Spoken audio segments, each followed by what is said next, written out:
अस्सलामु अलैकुम वरहमतुल्लाहि वबरकातुहू। मैं तुहाडा वीर सिकंदर अयाज चीमा। तुसीं वेंदे हो पे साडा YouTube channel fake and real expose. अज असी अल्लाह दे एक वली साईं समंद दे जेहड़े सालाना उर्स हुंदा है उन्हां दे मज़ार ते आए होए हां।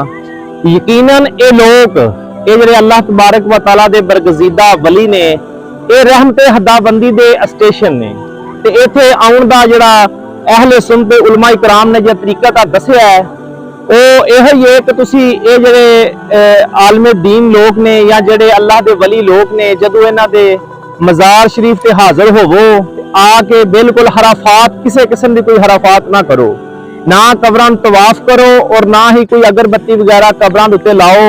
और फतावा शामी दे विच लिखिया है कि जिन्नी देर तक एक मज़ार की चादर पुरानी नहीं हो जाती तुसी दूसरी चादर जिहड़ी है वो नहीं पा सकते। यानी कि असां अल्लाह दे रसूल सल्लल्लाहु अलैहि वसल्लम ने जो सानू दीन दिता है ना उहदे विच असी वो दीन नूं फिका ने मुदम्मन ते कीता है, लेकिन असी अपनी अकल दे घोड़े नहीं चढ़ा सकते। असी कोई ऐसी नवीं नवीं चीज़ां जिहड़ी बिदात ने जिहड़ियां उन्हां नूं असी इस दीन च ऐड नहीं कर सकते। मज़ार शरीफ ते आउणा यकीनन अल्लाह दे बरगज़ीदा बंदियां दे जिहड़े मज़ार ने रहमते हदाबंदी दे स्टेशन ने इन्हां ते आउणा एक सुन्नत है। जिवें एक इस्लाम दे विच एक वाक़या है कि हज़रत ज़करिया अलैहिस्सलाम दी सुन्नत भी है कि हज़रत ज़करिया अलैहिस्सलाम जो हज़रत मरियम दे हुजरे च गए ना ते हज़रत मरियम अल्लाह दी वलिया सन, नबी नहीं सन। ते हज़रत ज़करिया अलैहिस्सलाम क्योंकि नबी सन, जदों उन्हां बेमौसमे फल पे वेखे ते उन्हां ये सोचिया, उन्हां आख्या ये अल्लाह दी बंदी कोई बरगज़ीदा बंदी है। उन्हां आख्या मरियम तेरे कोल फल कित्थों आए? तो उन्हां अल्लाह अपने हुक्म दे नाल अल्लाह तबारक व तआला मैनूं अता करदा है।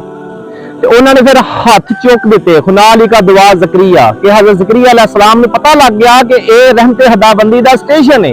हालांकि हज़रत ज़करिया अलैहिस्सलाम अल्लाह दे नबी सन, उन्होंने भी इस चीज़ का पता ही। ये उन्हां लोकां वास्ते बड़ा वड्डा सबक है जिहड़े आंदे ने अल्लाह हर जगह ते मौजूद हुंदा है। बेशक अल्लाह हर जगह ते मौजूद हुंदा है, लेकिन जिहड़े अल्लाह दे वलियां दे मज़ार ने, डेरे ने, रहमते हदाबंदी दे स्टेशन हुंदे ने। यकीनन इत्थे आके इन्हां दे वसीले दे नाल हर जायज़ हाजत तुहाडी बहुत जल्द पूरी हुंदी है।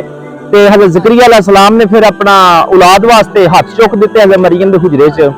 इस तो ये हज़रत ज़करिया अलैहिस्सलाम दी सुन्नत भी है कि रहमते हदाबंदी जिहड़े वलियां दे जिहड़े स्टेशन ने रहमते हदाबंदी दे वलियां दे मज़ार इत्थे आके तुसीं मंगना है, अल्लाह दे कोलों मंगना है, लेकिन वसीला इन्हां दा पाना है।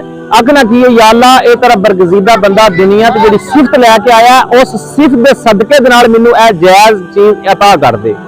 यानी आके किसी किस्म की कोई हराफात नहीं करनी मज़ार शरीफ से आके, ना तवाफ करना है, ना किसी किस्म की कोई बिदात कोई हराफात किसी किस्म की कोई ऐसी जिहड़ी इस्लाम दे विच कोई नवीं चीज़ ऐड होवे। यकीनन जिहड़ी चीज़ इस्लाम च नवीं ऐड कीती जांदी बिदअत आंदे ने ते एक बिदअत अच्छी भी हुंदी है ते अच्छी अच्छी बिदात करया करो।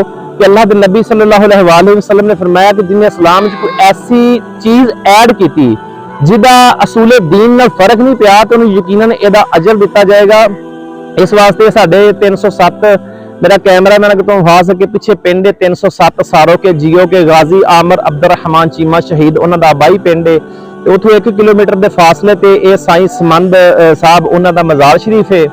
ते असीं ये मज़ार ते इस वास्ते हाज़र होए तुहाडे नाल सिर्फ 2-4 गल्लां करना मकसद है कि ये जिहड़े वो लोग उन्हां लोकां नाल भी ये मेरा जवाब है कि जिहड़े आंदे ने अल्लाह हर जगह ते हुंदा है। बेशक यकीनन अल्लाह तबारक व तआला शारक तो ज्यादा करीब है, लेकिन शारक तो ज्यादा करीब दा जिहड़ा तदराक है ये सानू फहम कौन देवेगा? ये लोग ही दे सकते हैं जिन्हें अल्लाह तबारक व तआला दे रसूल सल्लल्लाहु अलैहि वसल्लम दे दीन दी तरवीज वास्ते इन्नियां मेहनतां कीतियां ने। सानू सारे मुसलमानां नूं चाहिदा है कि इस मज़ार शरीफ ते आके बड़े अकीदत एहतराम मुहब्बत दे नाल तुसीं हथ चुक के अल्लाह तबारक व तआला दी बारगाह च दुआ करो कि या अल्लाह ये जिहड़ा तेरा वली दुनिया दी सिफत लैके आया उस सिफत दे सदके नाल डायरैक्ट इन्हां को ना मंगो। ठीक है, तुसीं इन्हां दा वसीला पा के मंग सकदे हो, इन्हां को नहीं मंग सकदे। तवाफ नहीं करना, फिर जिहड़ी चादर एक अगर पुरानी हो गई है तो तुसीं चेन तब्दील कर सकते हो। दूसरे नंबर ते अगरबत्ती अगर जलानी है तो एक कार्नर ते मज़ार शरीफ दे कबर मुबारक दे उत्ते अगरबत्ती नहीं जला सकते।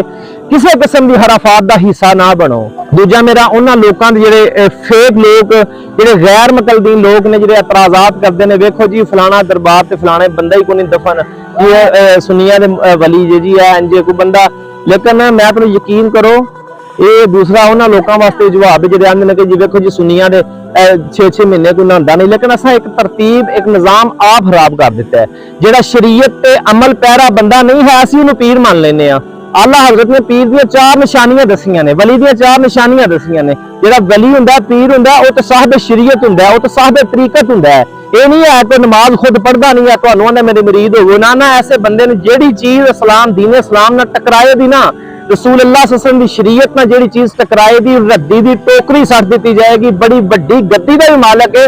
अगर शरीयत का पाबंद नहीं, तरीकत का पाबंद नहीं है, तो मरीद ना हो, उन्हें बिल्कुल छड़ देवो, वो झूठ है। ਤੇ ਇਹ ਝੂਠੇ ਲੋਕ ਜਿਹੜੇ ਨੇ, ਇਹਨਾਂ ਨੂੰ ਸਾਡੇ ਅਹਿਲ ਸੁਨਨਤ ਵਲ ਜਮਾਤ ਨਾਲ ਮਨਸੂਬ ਨਾ ਕੀਤਾ ਜਾਏ। ਇਹ ਬੜੀ ਵੱਡੀ ਜ਼ਿਆਦਤੀ ਹੈ, ਬੜਾ ਵੱਡਾ ਜ਼ੁਲਮ ਹੈ। ਜਿਹੜੇ ਸਾਡੇ ਅਹਿਲ ਸੁਨਨਤ ਦੇ ਵਿੱਚ ਜਿਹੜੇ ਉਲਮਾ ਇਕਰਾਮ ਜਾਂ ਜਿਹੜੇ ਆਲਮ ਦੀਨ ਜਾਂ ਜਿਹੜੇ ਅੱਲਾਹ ਦੇ ਵਲੀ ਆਏ ਨੇ, ਉਹ ਅਗਰ ਤੁਸੀਂ ਵੇਖੋ ਤੇ ਬਾਬਾ ਫਰੀਦੁद्दीन गंज शक्कर ਵੇਖੋ, ਦਾਤਾ गंज बख्श अली हजवेरी ਵੇਖੋ। ਲੇਕਿਨ ਆ ਜਿਹੜੇ ਫੇਕ ਲੋਕ ਨੇ, ਇਹਨਾਂ ਨੂੰ ਤੁਸੀਂ ਮਨਸੂਬ ਸਾਡੀ ਜਮਾਤ ਦੇ ਨਾਲ ਨਾ ਕਰਿਆ ਕਰੋ। ਇਹ ਤੁਹਾਡੀ ਬੜੀ ਮਿਹਰਬਾਨੀ। ਤੇ ਅਹਿਲ ਸੁਨਨਤ ਦੇ ਜਿਹੜੇ ਲੋਕ ਨੇ, ਉਹਨਾਂ ਅੱਗੇ ਮੈਂ ਅਪੀਲ ਕਰਨਾ ਵਾ ਕਿ ਮਜ਼ਾਰ ਸ਼ਰੀਫ ਤੇ ਆ ਕੇ ਕਿਸੇ ਕਿਸਮ ਦਾ ਕੋਈ ਕੰਜਰ ਪੁਣਾ, ਕੋਈ ਨੱਚ ਟੱਪ ਢੋਲ ਧਮਕੇ, ਕੋਈ ਸਰਕਸ, ਐਸੇ ਕਿਸੇ ਹਰਾਫਾਤ ਦਾ ਹਿੱਸਾ ਨਾ ਬਣਿਆ ਕਰੋ। ਸਿਰਫ ਤਜ਼ੀਮ ਦੇ ਨਾਲ, ਅਦਬ ਦੇ ਨਾਲ, ਮੁਹੱਬਤ ਦੇ ਨਾਲ ਆ ਕੇ ਤੁਸੀਂ ਉਸ ਅੱਲਾਹ ਦੇ ਵਲੀ ਦੇ ਵਸੀਲੇ ਦੇ ਨਾਲ ਤੁਸੀਂ ਦੁਆ ਕਰਿਆ ਕਰੋ ਕਿ ਅੱਲਾਹ ਤਬਾਰਕ व तआला, ਕਿਉਂਕਿ ਇਹ ਵਲੀਆਂ ਦੇ ਮਜ਼ਾਰ ਰਹਿਮਤ ਖੁਦਾਬੰਦੀ ਦੇ ਸਟੇਸ਼ਨ ਹੁੰਦੇ ਨੇ, ਇਸ ਵਾਸਤੇ ਹਰ ਇੱਕ ਕਿਸਮ ਦੀ ਹਰਾਫਾਤ ਤੋਂ ਤੁਸੀਂ ਬਚਿਆ ਕਰੋ। ਅੱਲਾਹ ਤਬਾਰਕ व तआला दुआ करने कि अल्लाह तबारक व तआला सानू दीन समझ अता करे ਤੇ ਸਾਨੂੰ ਸੱਚੇ ਔਰ ਸਹੀ ਮਾਇਨੇ ਤੇ ਰਸੂਲullah ਸੱਲੱਲਾਹੁ ਅਲੈहि ਵਸੱਲਮ ਦੀ ਸੁਨਨਤਾਂ ਤੇ ਅਮਲ ਕਰਨ ਦੀ ਤੌਫੀਕ ਤਾ ਫਰਮਾਏ। ਸਾਡੀ ਅਗਲੀ ਵੀਡੀਓ ਆਉਣ ਤੱਕ ਆਪਣਾ, ਆਪਣੇ ਦੋਸਤਾਂ ਦਾ, ਆਪਣੇ ਪਿਆਰਿਆਂ ਦਾ ਬਹੁਤ ਖਿਆਲ ਰੱਖੋ। ਖੁਦਾ ਨਿਗਹਿਬਾਨ।